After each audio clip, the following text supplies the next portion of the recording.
안녕하세요. 융합과학탐구 사회를 맡게 된 손미현입니다.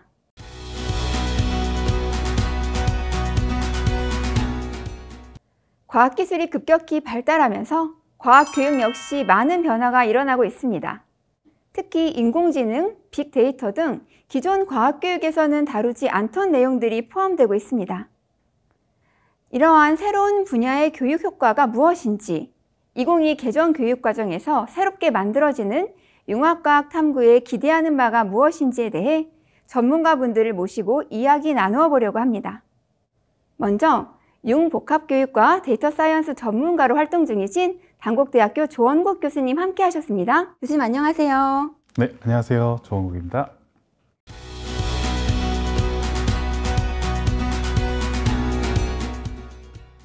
다음은 인공지능과 과학교육 전문가로 활동하고 계시는 강원대학교 하민수 교수님 모셨습니다. 교수님 안녕하세요. 네, 안녕하세요.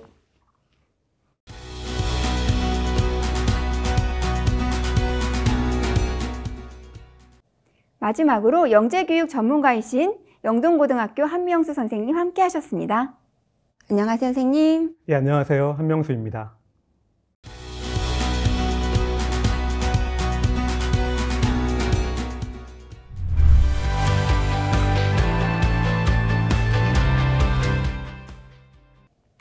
방금 융합과학 탐구라는 과목이 새로 만들어졌다라는 이야기를 드렸는데요. 이 융합과학 탐구가 어떤 목적을 가지고 있는지 조원국 교수님께서 좀 정리해 주시면 좋을 것 같습니다.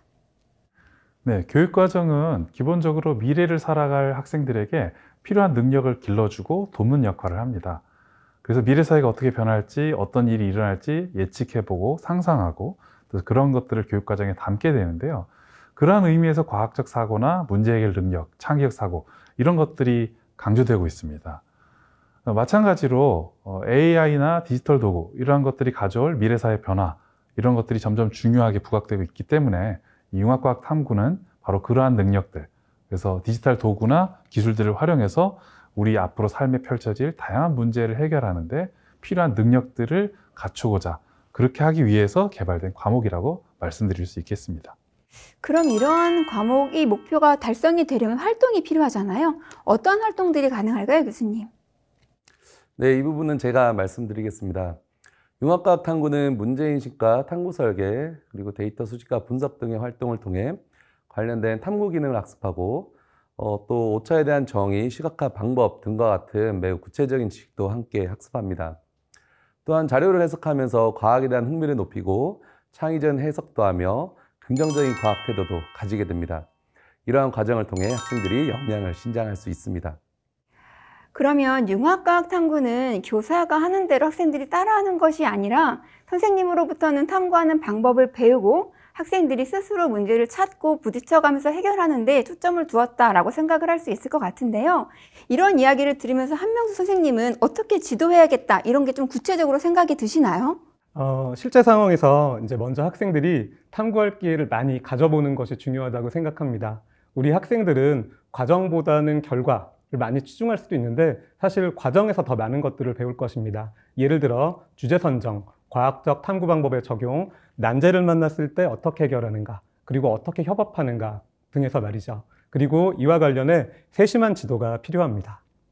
세심한 지도가 어렵긴 하지만 잘 되면 좋을 것 같습니다. 사실 저희가 목표를 설정하기 위해서는 용어에 대한 명확한 정의가 먼저 설정이 돼야 될 것 같은데요. 이 융합과학 탐구라는 용어를 보면 실제로 가장 방점이 있는 단어가 아마 융합인 것 같습니다. 근데 융합이 과거로부터도 쓰였고 많은 의미의 변화가 좀 있었는데요. 요즘의 융합의 의미는 어떤 걸까요, 조원국 교수님? 네, 지적하신 것처럼 이 융합의 의미는 계속해서 바뀌어왔습니다. 특히 우리에게 잘 알려진 융합은 주로 르네상스 시기에 있었던 예술가나 과학자들, 예를 들면 다빈치나 갈릴레오 이런 분들의 이름이 아마 떠올릴 텐데요. 그때 당시에 그러니까 르네상스나 혹은 그 이전에 있었던 고대 그리스의 융합과 오늘날의 융합은 상당한 차이가 있습니다. 고대 그리스로부터 이 융합이라는 단어의 의미가 파생되긴 했습니다. 그때 당시의 융합은 본질적으로 모든 사물이나 어떤 이치나 이런 것들이 하나로부터 출발한다는 아이디어부터 출발했고요. 그래서 그 하나로부터 파생된 것들이 예를 들면 과학이나 예술이나 수학 이런 여러 가지 모습을 띈다라고 생각을 했었습니다. 그래서 르네상스나 이 고대 그리스에서의 융합은 이러한 것들이 여러 가지를 관통하는 하나의 원리, 어떤 하나의 내용으로 합쳐질 수 있다. 그러니까 근본적으로 하나가 되는 어떤 그런 융합이라고 볼 수 있겠습니다. 그런데 오늘날의 융합은 좀 의미가 다릅니다. 기본적으로 서로 다른 것들, 그러니까 이질적인 것들이 합쳐져서 또 다른 새로운 것들이 만들어지는 것. 그러니까 예를 들면 생물학이나 예술이 합쳐져서 이전에 없었던 바이오 아트 같은 그런 독특한 장르가 생겨나거나, 혹은 뭐 인공지능이나 언어학이 합쳐져서 또 새로운 어떤 문학 장르가 등장하거나, 혹은 컴퓨터 과학과 생물학이나 화학 이런 것들이 결합돼서 계산화학, 계산생물학 이런 것들이 만들어지는 것들, 이런 것들을 바로 그 예라고 들 수 있겠습니다. 정리해보면 융합이라는 것은 기존 분야에 있던 지식이나 가치 등을 합쳐서 새로운 아이디어를 만들어낸다, 이렇게 정리할 수 있을 것 같은데요. 이 자리는 교육을 위한 자리니까 이 교육의 융합을 어떻게 녹일 수 있을까? 현장에 계신 한명수 선생님은 좀 생각이 남다르실 것 같은데 어떠신가요? 네, 굉장히 중요한 질문인데요. 먼저 학생들이 스스로 생각하고 함께 생각하면서 탐구할 수 있도록 응원하고 지도하면 되리라 생각합니다. 이 과목의 특성상 어떤 학생들이 이합 집산하느냐에 따라서 아주 다채로운 주제 선정이 가능합니다. 상황에 따라 예술이나 혹은 사회현상도 접목이 될 수 있습니다. 그래서 이런 식으로 탐구가 이루어진다면 굉장히 융합에 걸맞을 것이라 보고요. 결국 협업이 융합을 만들어낼 수 있다는 게 핵심입니다.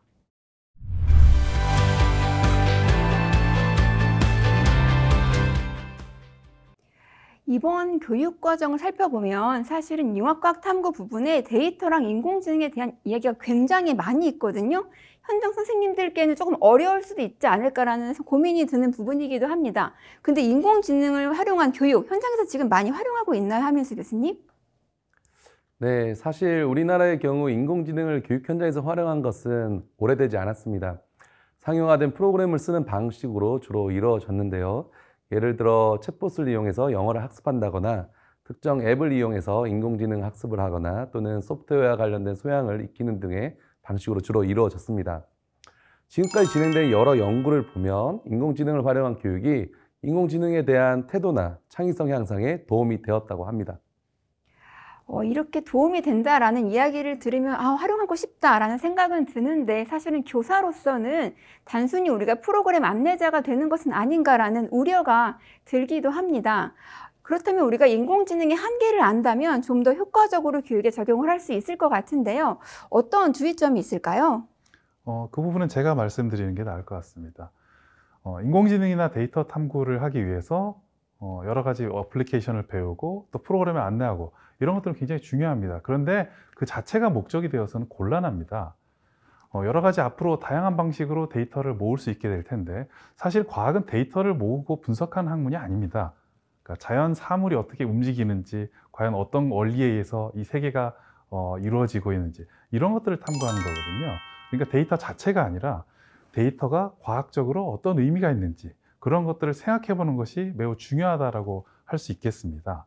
그러니까 인공지능이 만들어준 어떤 결과, 이런 것들이 우리에게 굉장히 신선한 충격을 줄 수 있겠지만, 그것은 단지 데이터를 계산해서 나온 어떤 규칙일 뿐입니다. 그 규칙에 대한 의미를 부여하는 것은 결국 사람이고, 그게 과학자가 해야 될 일입니다. 따라서 인공지능을 통해서 굉장히 다양한 데이터가 나오고 이전에 알지 못했던 새로운 사실이 나온다 하더라도, 과연 그 결론이 혹은 그 해석이 적절한지 잘 판단하는 것이 바로 학생들 그리고 교사의 중요한 역할이 아닌가 생각이 듭니다. 따라서 비판적으로 검토할 수 있는 능력, 이런 것들이 아주 중요하다고 저는 말씀드리고 싶습니다. 굉장히 중요한 말씀 해주신 것 같습니다. 이런 비판적 사고 능력 굉장히 저도 중요하다고 보고요. 인공지능 전문가이신 한민수 교수님도 또 어떤 생각을 갖고 계신지 궁금합니다. 네, 컴퓨터 프로그램이 빠르게 발전하면 융합과학 탐구에서도 수학이나 분석에서 사람이 하는 일은 점점 줄어들 것 같습니다. 자동화된 인공지능을 활용하면 학생들이 과학을 더 쉽게 탐구할 수 있지 않을까 생각됩니다. 또한 인공지능과 관련된 많은 아이디어들은 인간에 대한 과학적 이해에서 많이 생성되었습니다. 예를 들어 최근 주목을 받는 딥러닝의 경우 인간의 뇌 구조에서 영감을 얻어 개발되었습니다. 인공지능의 기본적인 개념이나 이론들이 인간이나 생명체의 특징들을 반영하고 있습니다. 이 부분도 학생들이 알면 참 좋을 것 같습니다. 결과적으로 인공지능은 인간의 지능이나 의식 이런 것들을 좀 모사해서 만든 것이기 때문에 결국에는 인간에 대한 이해가 바탕이 되지 않으면 어떤 기술의 진보가 이루어지지 않겠다라는 것으로 정의를 할 수 있을 것 같은데요. 한명수 선생님께서는 이런 인공지능의 교육의 활용을 어떻게 교육에 적용할 수 있으실지 좀 고민을 해보셨을 것 같은데 어떠신가요? 네, 먼저 학생들이 인공지능에 대해 정확히 알아야 될 필요가 있습니다. 그래서 간단한 현상을 인공지능이 어떻게 학습하고 그 결과를 어떻게 내는지를 좀 바라보게 해주면 좋을 것 같고요. 그리고 아직은 좀 우리 교육 현장에 이 컨텐츠들이 최적화되어 있질 않습니다. 추후 최적화되어 많은 컨텐츠들이 적용되면 우리가 좀 신속하게 적용을 해주면 도움이 될 것 같습니다. 자, 마지막으로 요즘 데이터들이 인공지능의 힘을 빌어서 굉장히 정교해지고 있습니다. 그것은 우리의 것도 세계의 것들도 마찬가지고요. 그래서 인공지능의 힘으로 정교해진 우리의 어떤 데이터를 학생들이 접하도록 해서 또 노력을 해보면 굉장히 도움이 되지 않을까 생각합니다. 이렇게 새로운 탐구에 대한 이야기만 들어도 벌써 이렇게 설레이는데요. 이런 이야기를 나누다 보니 마칠 시간이 벌써 되었습니다. 마지막으로 이 영상을 보고 계신 선생님들께 말씀 전해주실 거 있으면 한마디씩 부탁드리겠습니다. 예, 제가 먼저 정리해 보겠습니다. 자, 해오셨던 것처럼 학생들의 개성과 창의성을 존중해 주시고 데이터를 더 잘 다루도록 도와주신다면 진정한 융합의 길로 이끄실 것입니다. 응원합니다. 네, 저도 한명수 선생님 말씀하신 것에 대해서 공감하고요. 아마 이 영상을 시청하셨다는 그 뜻 자체가 아마 관심이 많다라는 그런 뜻으로 이해가 됩니다. 인공지능도 중요하지만 학생들에게 과학적이고 창의적인 접근을 더 길러주는 것, 그것이 이 과목의 목적이니까 그런 방향으로 좀 더 선생님들 고민하시고 지도해 주시면 어떨까, 그렇게 말씀드리고 싶습니다. 네, 인공지능도 결국 데이터로부터 출발합니다. 신뢰할 수 있는 양질의 데이터가 있어야 가능할 것이고요. 데이터를 수집하고 다루고 분석하는 것들은 이미 오래전부터 과학에서는 계속해왔던 일입니다. 그러니 선생님들께서 마음 편하게 접근하시길 바라겠습니다. 세 분 말씀 모두 감사드립니다. 융합과학 탐구는 새로운 도구나 기술로 탐구를 어렵게 하자는 것이 아닙니다. 학생들이 과학에 대해 흥미를 갖고 이제까지 생각해 보지 않았던 문제들에 대해서 고민해 볼 수 있는 기회를 제공하자는 취지입니다. 이러한 취지를 마음에 잘 담으신 후 학교 현장에서 적용해 보시기를 권해드립니다. 오늘 함께 해주신 전문가분들 그리고 영상 시청해 주시는 선생님들 다시 한번 감사드립니다.